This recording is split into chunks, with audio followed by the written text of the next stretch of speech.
So I'm going to go ahead and drop in the chat the link to the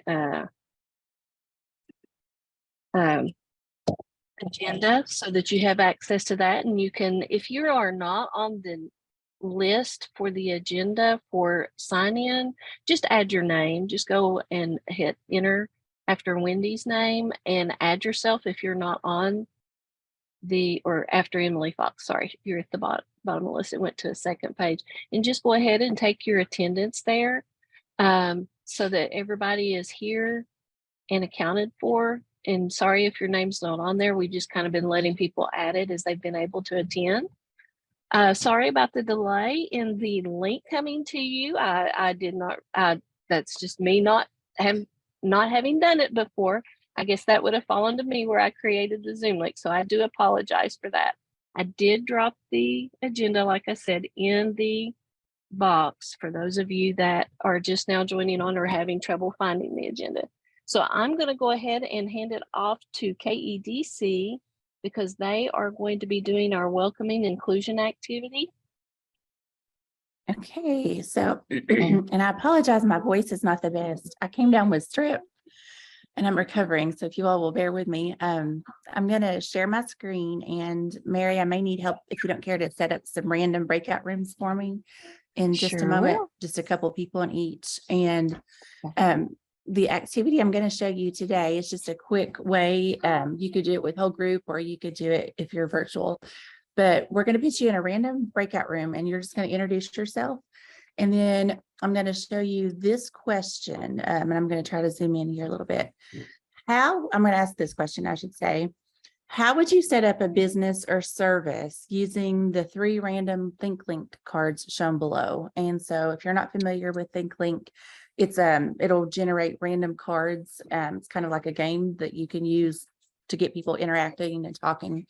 So I'm just going to go to ThinkLink, and the first 3 cards it gives us, you're going to go in a breakout room, and then here's our 3 cards. So you can see there's a shuffle button there, but Mary's going to put us in a breakout room, and you have to think of a business or a service that you can come up with using green apples, taking blood, and a baby stroller. So you'll have 3 minutes to talk about that with your team, and then we'll come back out to the whole group, and everybody has to share the service they would come up with using these 3 random cards. So I'll let Mary put us in breakout rooms, if you don't mind, Mary. I'm putting them there. They're going. Hopefully. Well, we had 2, we looked at the cards on the screen, and then we also drew some cards. So the card on the screen is, we thought that we would do a nutrition service where we would draw blood, and based on your blood, we would create a diet for your baby for how many apples they should have. And then if my partner wants to share our other one. When I drew, I got a pen, a kite, and a computer. So really, Kim came up with a good idea because I was stuck. But she said a kite riding service. So you could like in the spring and summer when it's windy and sunny, like create messages to kind of go fly in a park and use the kite to fly the messages around so that people could see those. So it could be personal messages or messages for businesses or whatever. Create a website for people to come on and find your service, all that kind of stuff. So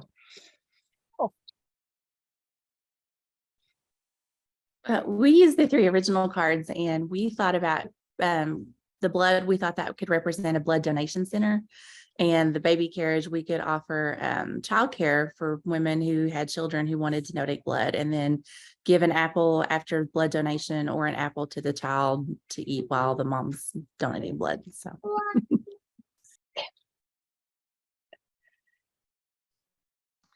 Alicia and I, this is Deanna, Alicia and I talked about making apple pies to give to those donating blood, and that the blood donations would go to the NICU. Oh, that's cool. I like that one too. Do we have one more group? Yes, Lisa and we chose cards, and we had a COVID vaccine, cherries, and a pirate flag. So we decided we were going to pirate some cherry flavored COVID vaccines. So please come join us under the flags. That's where our mind is this morning. That's funny. Well, that was neat. Now, has everybody got to share? Was No, that? me and Amy. Amy is going to Oh. get pitch off of her idea. Oh, all right, Amy. Do you want to share it, Amy, or do you want me to? Sure. So I said somehow, and don't know if this exists or not, but from your DNA from the blood sample, we're going to optimize nutrition so that you can get pregnant. A fertility Well, treatment. how cool. Yeah. Yeah, you get rich Love on it. that. Yeah. Yeah. Yeah. Oh boy. Now that is the final group, right? Okay. Yes. All right, that was sick. The next thing, I think that was a great activity. Thank you, Rachel, for sharing that. I wasn't familiar with that. So that was really good. Our next part is on our agenda is our professional learning, and Rebecca has graciously volunteered to be able to share with us some great information on the released items KDE resources for the Kentucky Summative Assessment, which is on everyone's mind. Mary, can I have sharing screen rights, please? Yes, you can, of course. I just haven't got to that yet, have I? You are now a co-host. Okay, thank you. All right.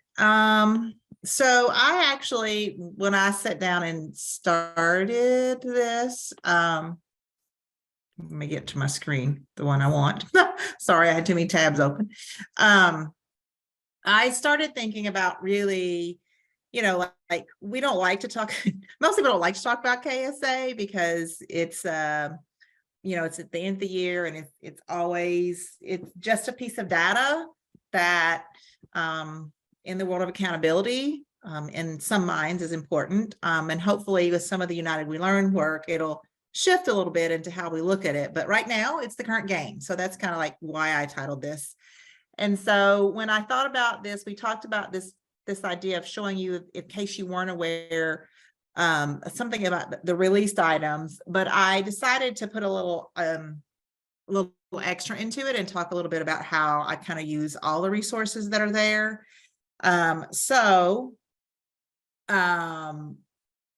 This was my little meme I found to kind of set up our day, right? Like, that's not what we live and die for, but my message when I work with schools is always, and we talk about it a lot with curriculum design, like we have to be aware of what kids are asked to do because we want kids, it's an equity issue, right? We want students to be prepared for what they're going to face, because if we don't set them up and give them the opportunities to know the standards and then also know what this assessment is going to look like, and then that's not an equitable thing. So that's kind of where we always start this conversation. So one of the things I want you to think about right now is a student in your classroom, or your own child, or in a classroom.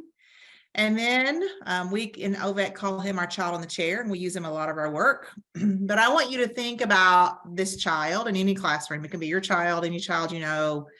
What skills and mindsets would you want for them to be successful on the KSA? So just in general, you can drop them in the chat or you can shout them out. What kind of skills or mindsets would you want them to have?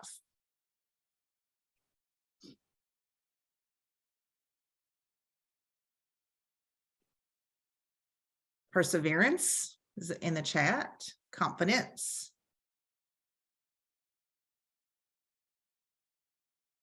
Anybody else have one? Stamina. Amelia's on a roll.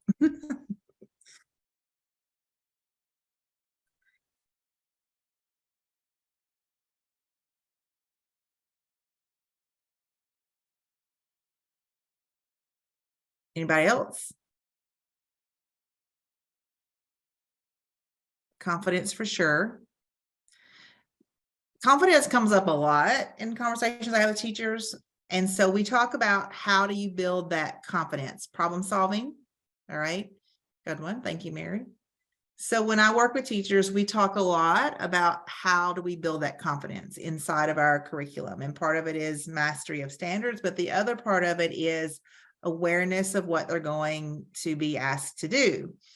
If you think about in the real world, most other high stakes testing that people do, they have opportunities to practice in a variety of ways over and over and over. And so KSA has KDE is getting better at creating opportunities for teachers to utilize some resources that they've put out to do that. So one of the resources, click here, why? Oh, sorry. One of the resources that we do have is we have several resources on my ky.mypearson. So my power has gone out in my house. I'm so sorry. Just give me a minute. So, and everything's beeping in the background. They've created several resources to support teachers. Since it's a small group, I was going to use breakout rooms, but we're not going to do breakout rooms just because there's such a small group of us. So I'm going to ask you all to choose either social studies or science for the next little bit of work. Okay. And the reason I'm picking those two is reading, editing, mechanics, and math have kind of been around, for a while. Those standards that we've been working with. Social studies is kind of a newer format, and science, while we've had the same standards, the testing format is a little different and not everyone has wrapped their head around that yet. So I want you to pick a lane, social studies or science. And I'm going to drop this PowerPoint. Let me escape here. Get this link and drop it in the chat for you. Actually, it's on this. I don't need to drop it in the chat, but I will. It's on the agenda. Yeah. So let me drop it. I'll drop it in just in case someone needs it.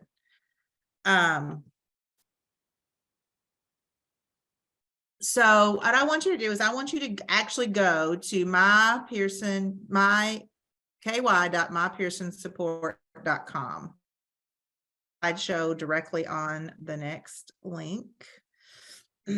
And I want you to pick, like I said, either social studies or science and ignore the others. And we're going to actually use the practice tests. So that's where I start with teachers. So if you've not been to this website, once you get here, go to test preparation. And you can scroll down and see all the content areas. But I specifically want you to do the science practice test or the social studies practice test. I don't care which content area you pick, and I don't care which grade level you pick.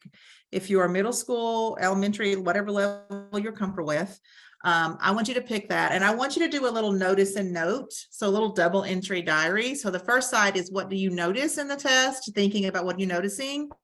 And on the note side, I want you to think about what are the implications there for teachers and students. If I was a teacher, I'd really focus on it for students, but as we all work with teachers, what are implications for working with our teachers? So I'm gonna set my phone for 5 minutes. Then you can take a few minutes to explore that test, and then we'll come back to the next resource. All right, my timer just went off. So I'm going to ask you all to unmute right now, and we were in a group, I would have you do a little more strategic conversation, but I want you to share some noticings and implications that you had. And so make sure you tell us the content area that you looked at. So who would like to share something? You can unmute yourself and just share. So I can share. I did 8th grade social studies because it's a little more outside of my realm. And I was surprised at the depth of really the practices that were involved with this. There were a lot of questions about compelling questions and about what's the most relevant evidence. Definitely, different than social studies tests that I remember. So. Okay, so it becomes important to think about how we're using those practices when we're planning curriculum and also designing instructional moves in our classroom. Okay, what else? Anybody else wants to share?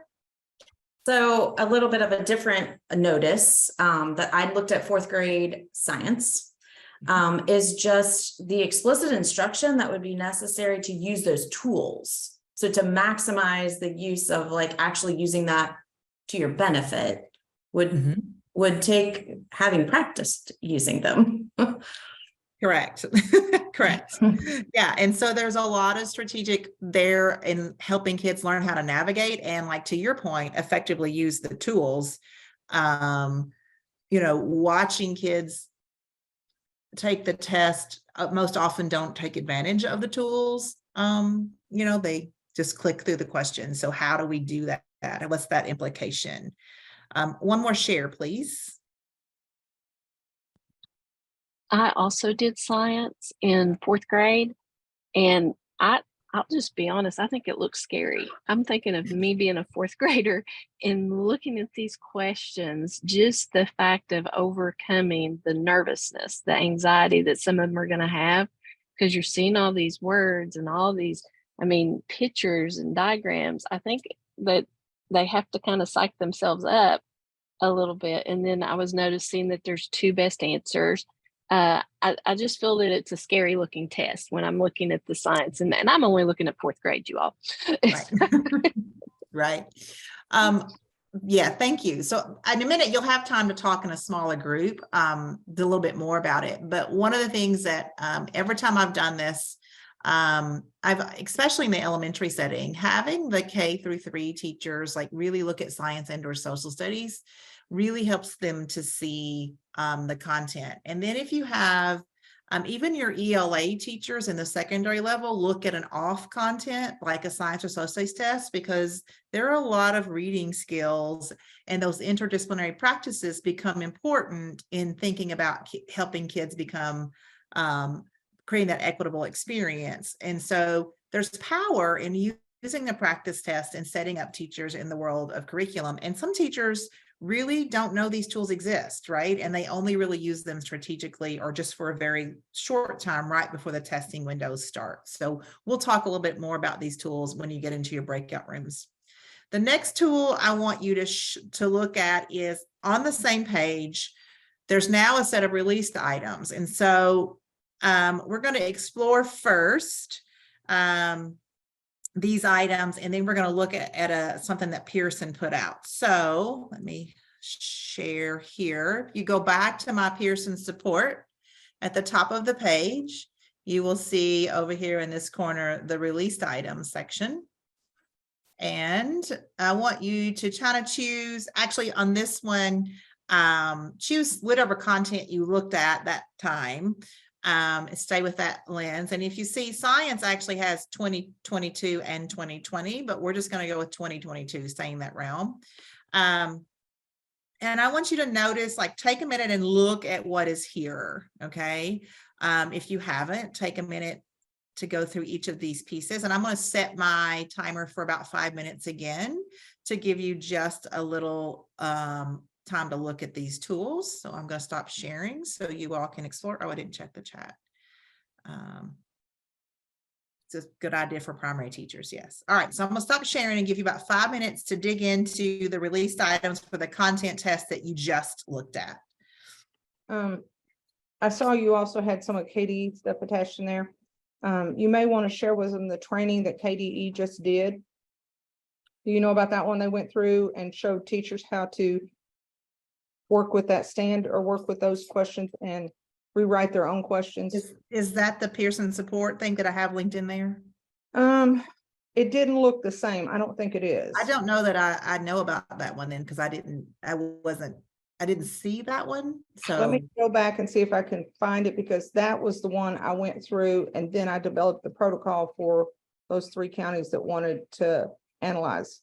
Okay. Well, I don't know that I have there's some tools in here, but yeah. So like, if you want to find that and link that. That's exactly what KDE did, but they went to the actual looking at test questions and being able to analyze the test questions. And then what does that mean in rigor and that piece? So okay. I don't know that I Let me solve see. everything? I mean, sorry. No, that's just another piece of it. It just builds on what you're doing. Let me see if I can find that and send it to you. Okay, all right. Here, I can give you editing rights and you can just link it on this slide, I think. Or I'll just put it, I'll drop it in the chat. Is it just?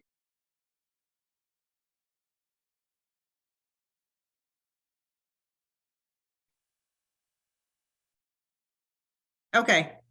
Well, we have about 40 seconds left, so I will stop you for a second. And while Lisa's also going to drop that in, I'll go ahead and pull you together because what I wanted to also then show you what I have linked on that same slide, which is the only document that I knew about. So let me share that. So maybe I missed something that I shouldn't have missed. I linked onto here this. Right here on this slide, a slide deck from Pearson Support, which really helps you to Lisa's point of what she was saying, to help you kind of understand how these documents are organized. So I'm going to skip down here a little bit, and then I'll talk a little bit more. So as you go down farther down into slideshow, it helps you to understand like how these documents are coded. So you can see that this is a reading, and this is the question. And then it tells you that if it has a 2 on the end, then the correct answer for this is B.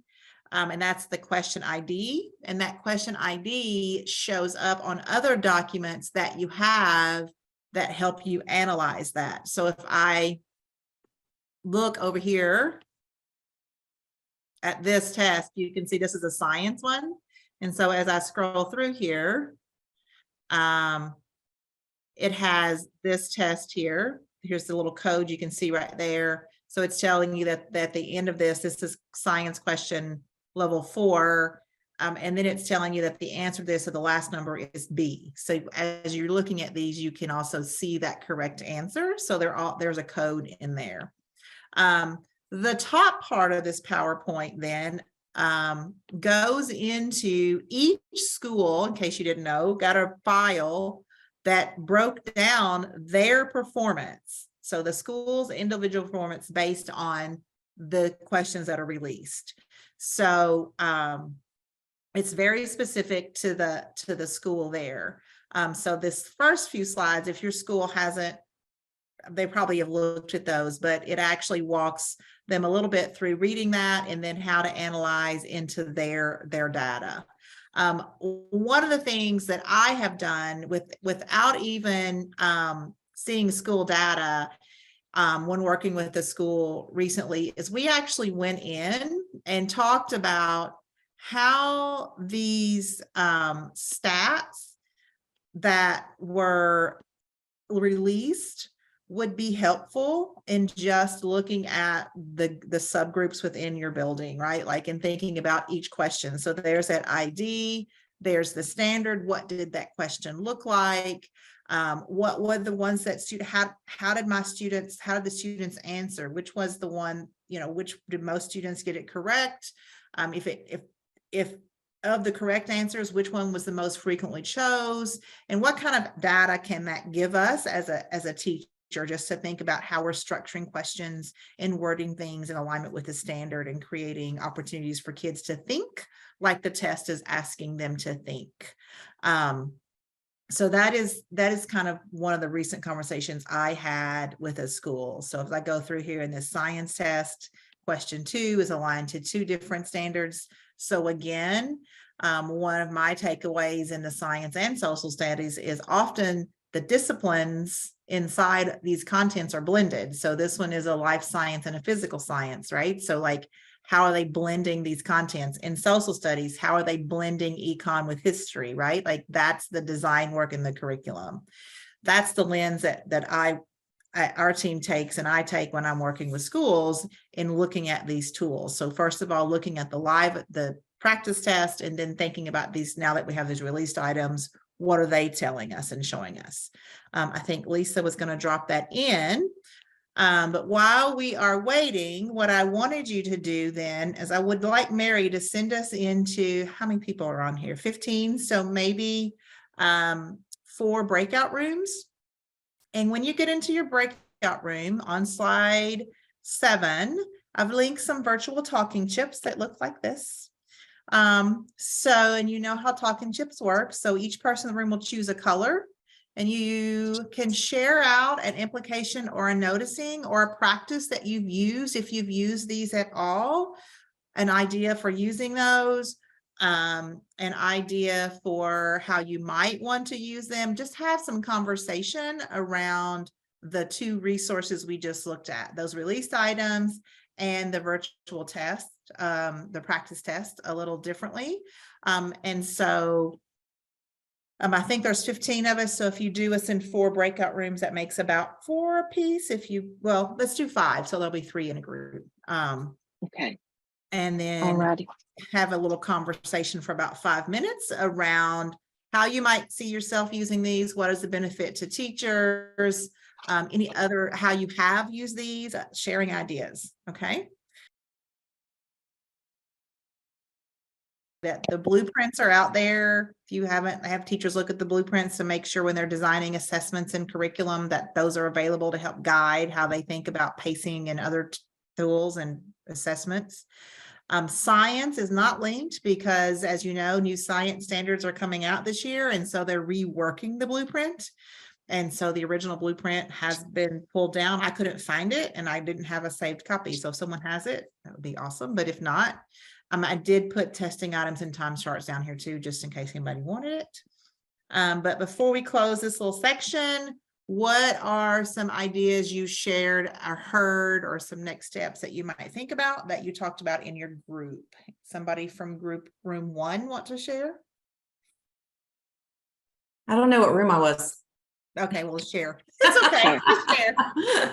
Okay, so one of the like overarching things that we were noticing is just the interdisciplinary aspects of the test questions and how beneficial, no matter what content you're specifically working with or what group of teachers you're specifically working with, that it's going to be beneficial for them to see examples from all this content areas so they can see how it's reflected in what they do in the classroom. And so, yeah, I love that idea. I think you mentioned that earlier, Rebecca, like having your ELA teachers look at the science and social studies and vice versa. And Mark was pointing out just the need for vocabulary knowledge. I can't answer this question if I don't know what these terms actually mean. Yeah, very true. And yeah, and one of the things that we talked about when I was working with the school earlier was like looking at those questions and the release items and the stats, like, is there a breakdown of vocabulary for a specific subgroup, right? Especially like looking specifically at the questions, and then that also helps you think about the vocabulary. So yeah, you can be pretty prescriptive if you analyze those stats. Yep. All right. What else? Anybody else?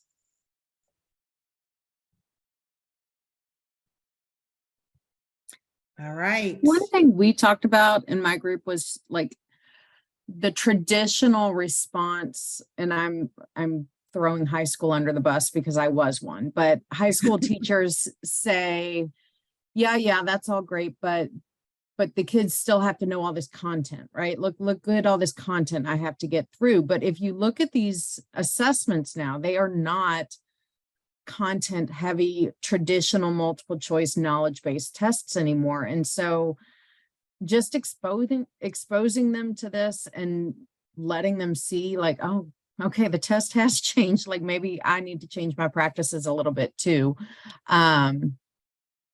Making them really aware of that, because that's just a default response, I think, at secondary level. Yeah. And one of the things in the science world is teachers, I think they have an aha is with, and in the social studies test too, is the answers are kind of embedded within the sources. And in science, the questions build upon this anchoring concept, this anchoring phenomena, the way it's supposed to, right? And so it kind of like builds throughout there with multiple sources being added in to add more information into their concepts and contests. And those types of assessments are hard to write, right? Like if you're trying to write an assessment for a unit like that, it's hard to pick an anchoring phenomena and then develop a strand of questions that kind of go with that, and find a different another resource to layer in that kind of pulls in another discipline. Like it's hard to do, but it's powerful if you can help them understand that. So anyone else want to share anything? I want to piggyback on Amy for a second and come back to the social studies test. Is that you do still have this whole crutch thing that teachers are thinking that they're so comfortable in their old way of teaching, and they've got to release that. They've got to let that go. But the big thing is they've got it cemented in their minds that these kids do not have enough background knowledge to engage in inquiry. They feel like, well, I've got to give their background knowledge, and then we're going to do these activities, but you can be stuck for days in giving background knowledge and that kind of thing. And so when I'm talking to them, and especially after we look at these assessments, I'm like, you can do your 10-minute lecture, but that's it. It's 10 minutes. And, really, when you think about brain science, that's all you should do. And especially now with COVID, that's even been impacted. But, you've got your 10, and there's your background knowledge for that moment. But like yesterday, I was in a classroom modeling, an 8th grade lesson, and I did not start talking off, immediately about what a bill was, because we were looking at government. We were looking at the 3 branches and separation of powers. So the sources that I gave them, I did it in layers. And so the first source, each group's learning what the different branches are, and then they're going to share that out. Then the next source they went to, I had it in front of them, how, what each one of them, and they had a graphic to look at. So then when I asked the next question, they just looked at the graphic. In other words, they were using the information at each step instead of having this information memorized and then using it to answer a question. And I think, they're not, and it's just like you said, it's going to be a much richer, much robust, experience if they do this. But the big thing is, you wouldn't believe how many of those groups by the end of the day, when they were doing the support, answering the supporting question, we're talking about how bills are made, how laws are made through bills. And I never once lectured. And so I looked at the teacher. I said, "Did you know?" I said, "You've not covered that." And she was like, "No." And I said, "And I didn't either." But through the sources, the kids learned it because, and I mean, we've got to help them. And there's so much support and scaffolding that's needed for those teachers to make that transition. Yeah. Yes. One of the things I was shifting someone to thinking, I was like, I said, if you feel like they're not getting the information and you're doing a workshop model, do a quick catch and give a 5-minute little lecture to clear up any misconceptions. But you don't need to spend 30 minutes talking and lecturing. So that's good conversation. Yeah. To your point. Anyone else? All right. So today's Lisa, I don't know if she's still on here, if she found that or shared that. I will get that from her. I shared it, Rebecca. Is it? Oh, did you put it in the chat? I put it actually on the agenda so everybody has access to it. Okay. I also included one other thing before you all close out. I did include on there a really draft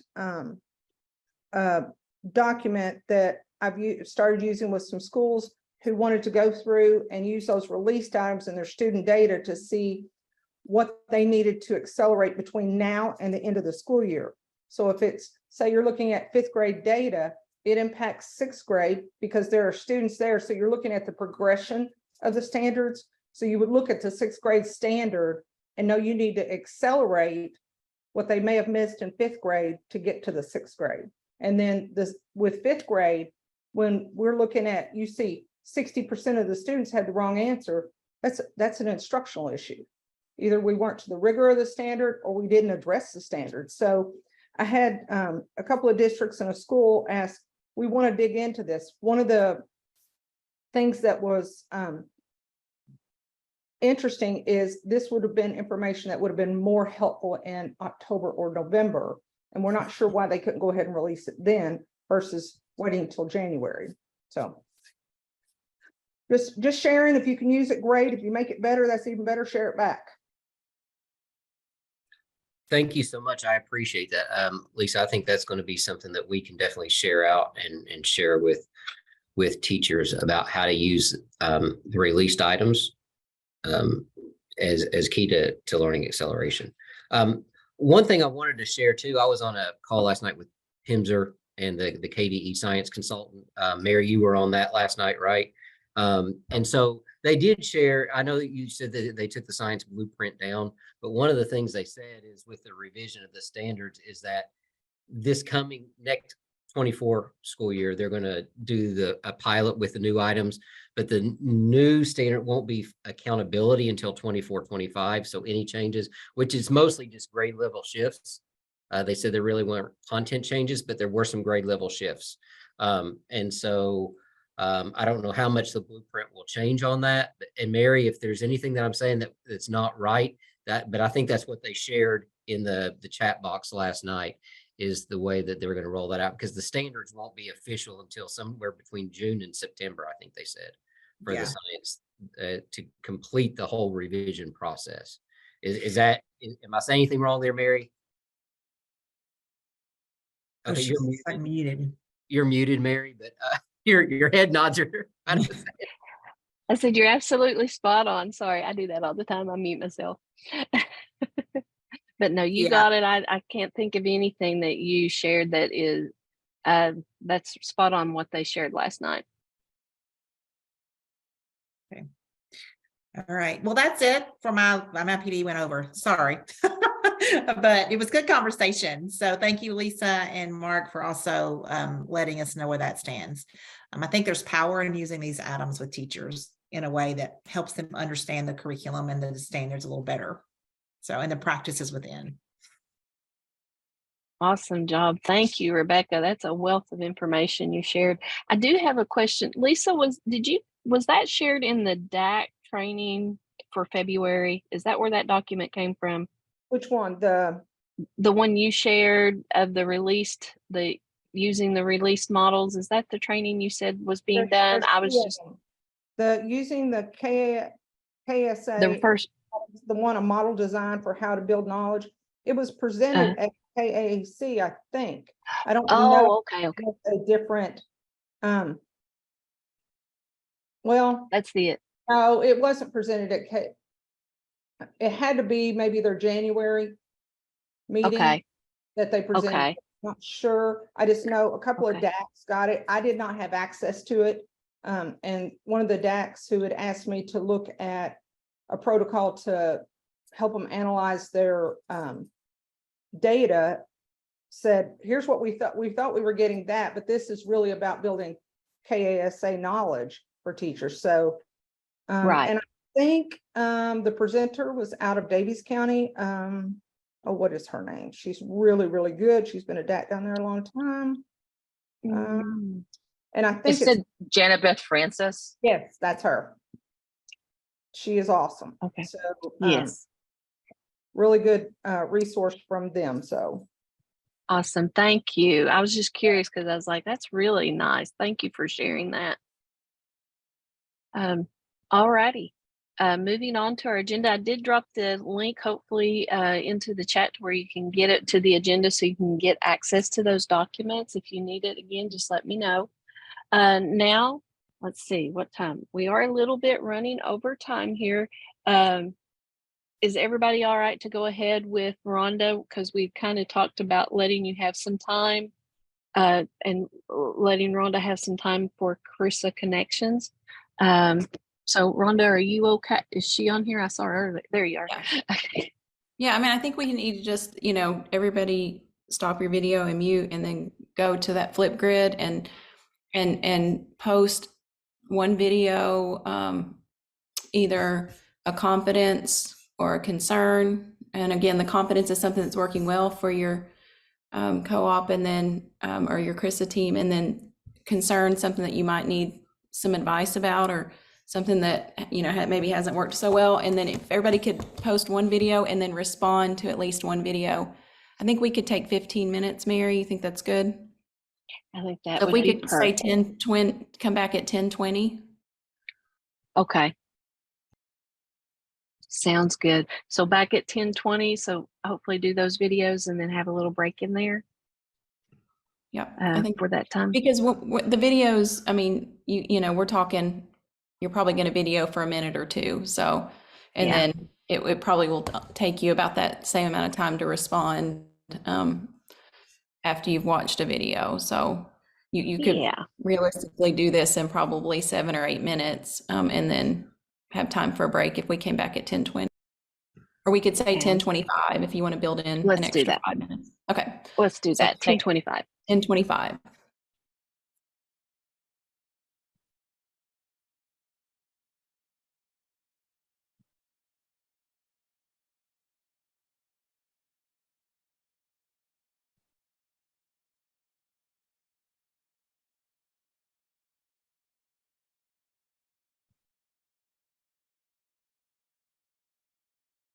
But I told him I would circle back with him in March after we hold on this application for our proposals that we would want to share with our CRRSA work, because it does connect. And that was one thing. I did put 2 links on our agenda in the KYDL, deeper learning definition and pillars. There are those 4 pillars, and I can pull it up and share my screen if you want. And then I can also, if you're not being able to get to the agenda real easy, because sometimes I have a hard time navigating between windows, I'm going to put a link to both of those in the chat for you, for the definition and the pillars and the deeper learning competencies. So those are all being shared in the deeper learning groups. And I know some of you are working collaboratively with the deeper learning, and some of us are more separated, and some of us are doing double duty with some of the work with those. So the first one is the little PowerPoint PDF slide for you. Let's see, let me share the screen so that everybody can see. Mary, can I ask just a Yes. point of clarification so I understand? So when you Yes. said they're only accepting 2 from each co-op, does that mean 2 Well, LMS presentations beyond the deeper learning, or just 2 no, co-op that's total? two every co-op for deeper learning grant is going to have 2 presentations, is what he had in the email. One on Tuesday and one on Wednesday is what my email says from him.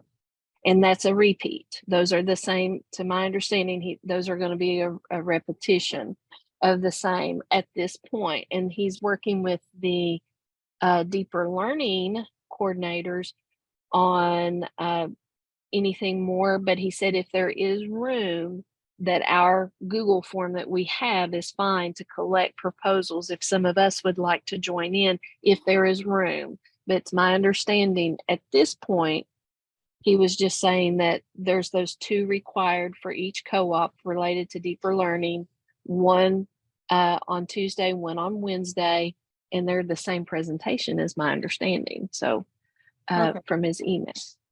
But if you know any different, you let me know, because I am not in all those meetings. That's just was the email I got back. Nope, that's perfectly what I wanted to hear. So are the co-ops, CRRSA, deeper learning team is required to do 1 presentation that's repeated? Yes. So, okay. Yes. Yes. So that's what I needed to know. Thanks. Yeah. Every co-op is required to do the 2.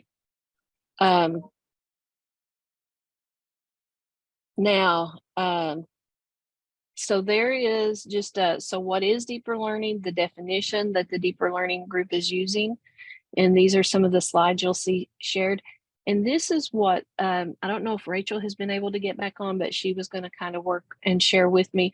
But if you notice the 4 pillars, equitable systems, I mean, that's our MTSS work, right? That's one of the elements that we look at there. Instructional design, accountability and assessment. That's what we just talked about in our CRRSA work, and community partnership. So a lot of this deeper learning very much coincides with our work as CRRSA. So that was part of the reason I think that the idea was to see if CRRSA could do the additional presentations and have proposals for more slots. So there's that slide. The other one is with the competencies. And here you have this is the website that the co-ops have. So if you haven't had access to that, that lets you have that, and you can go to the homepage and see some of the events and things that the different co-ops. And like I said, you all are probably working very closely with your deeper learning, but here are the deeper learning competencies. Once again, you see a lot of connection to our work with CRRSA. So just was wanting to share that, but we were going to let you all go ahead and maybe have some time to work on the Google form, but where Rob has asked us to hold on that to come back to that. I was going to go back. Does anybody else have any questions? I don't have any questions, but our deeper learning team, I do work with that. We collaborate on just about everything because it just makes sense, right? But they do feel like they're gonna need additional sessions. You know, we'll wait and see what Rob says, but that's their feeling that they're kind of getting. So I don't know how many that means, but maybe for the time being, we can just be kind of thinking in the back of our heads, if that becomes a need, what could I bring to the table kind of thing. Very good point. One thing that was mentioned in our, oh, I guess you all might want to see my email there, huh? But that's what his email was to me, to put on hold for now. But I think, like you said, our Google document is fine for what we were looking at. So just, you know, be thinking like Amelia said, because it does sound like from what Amelia's saying that might come around. Do we already know where the conference will take place? It is in E-Town. At this time, he did share out the location would be E-Town, because that is actually a more central location according to what he had shared in an email. But it is in E-Town. I don't know that any registration or anything like that has been shared out. Do you, Lisa? Nothing. It's still a planning. Nothing at this time. Okay. But E-Town is the location. So we'll come back to that next month. I'll circle back to him to see if it's okay. Now, what was mentioned in our planning group, some of us in our work groups, some of our tasks we've done, maybe if we wanted to team up as co-ops and to do presentations, that might be something we want to do and to think about and consider. So just kind of like Amelia said, be planning in the back of your mind for next month of, you know, what are some things we might want to do as CRRSA team to share out that some of the work that we do. Because if you notice on the application, it makes a connection to one of the 4 pillars, and pretty much about anything we do will always connect to that instructional design or assessment and accountability. So I think we're all good on that.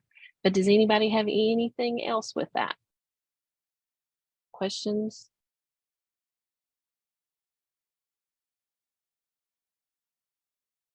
If not, we can go to the next thing. Next thing on the agenda is planning committee for March. If you do not have a representative on there, please feel free to. That is the next planning day, March 14th at 1:30. So please add yourself if your co-op does not have representation, or have someone, because we do like to have representation. I think we're better when we're together. If you will, add someone from your co-op to help with the planning of our meetings. This is now work group time. All right. Thank you, Lisa. Hey, Mary, when is our March meeting? I'm sorry. Oh, that's a great question. March 21st. I remember because it's my birthday. Oh, well, we're going to have cupcakes or something. Hey, yeah. Virtual Let's cupcakes. do that. Let's do that. And Rachel has a birthday later on in the week too. So that's the reason I remember that one. It's March 21st. I'll double check. I am 100% sure. It is. Yeah, it is. Okay. But whose birthday is it that day? Mine. It's yours. Okay. Yeah. I'm going to be a 49er. Love it. I'm a 49er. What? No, Rhonda, you have just broke my heart. I know. Yeah, she shared at our Rhonda. last meeting, Mary. She shared that at our last I didn't get to be in the meeting. I remember, yeah. I was out of it. I didn't get to be in the meeting. She's retired. She had already retired and came to work for the co-op, and then she's decided to do something more part-time that she doesn't have to take home in the evenings, and so it's a big hole, big gap in our team, but yeah, we're all really sad. I'm so sad too for you. Oh, well, that makes me sad. You just completely threw me off there, Rhonda. Sorry. Sorry. Yeah, she did. really- As far as our group goes, because she was in our group, like She's she did done. share that last time. So she's shared, Mary, all of her stuff with me to make sure that I have access to get Okay. our work done. Okay. Yeah. Good. All righty. Sounds good. But as far as getting into our groups, has Rachel been able to get back on, because there was going to be review groups, having time to just kind of go into our groups that we have and finish up, tie up any loose ends. And we had you might even want to discuss in those work groups about presenting if those slots come open for the Deeper Learning Conference, because it is a wonderful showing of collaboration between our co-ops and these work groups. So if you want to have that conversation and kind of talk about around that, but if anybody has anything else, we can, Rhonda, can you put a Zoom link on your group? Because Sure. you're in there, but Rachel's not here. In group 3, is anybody in the room for the math? Or is that a math group? To be able, I can go to math, but I may be the only one. I think you may be the only Okay, one. Jennifer, there's Jennifer.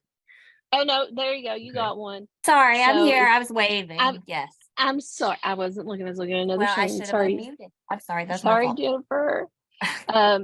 But Mark, if you will throw a link in there and you all kind of get together and have some discussion about what has been done.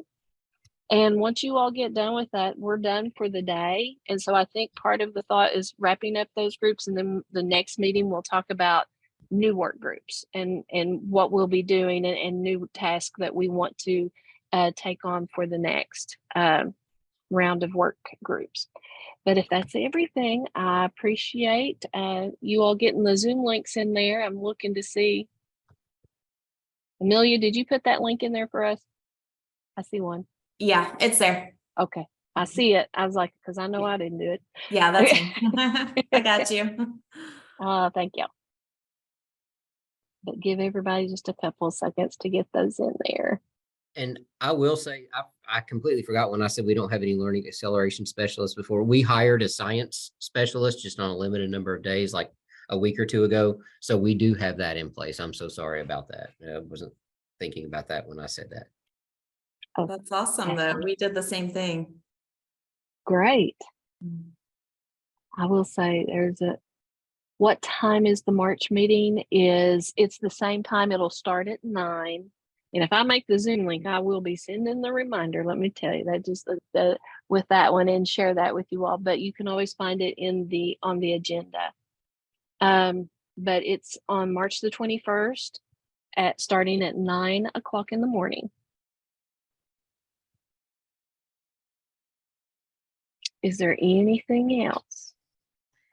Hey, Mary. If not, Mary, this is Deanna. I'm sorry. Can Hey. we just go over the next few meeting dates so that I can make sure I have them? oh, that's a great idea. All right, March 21st is March. April, somebody else double check me, is April the 25th. Yep. Is that what you got? Yes. And for May, which will be the last meeting, is May the 23rd, and that is a work day in person at Western Kentucky Co-op. May 23rd. May 23rd. Okay. That's an in-person. That's a good one. I'm so glad you asked that, because we kind of need to put that on our radar to make sure that we remember that one's in person at Western. WKEC is hosting us. Yay. And then that'll be our last meeting. So we only have 3 more.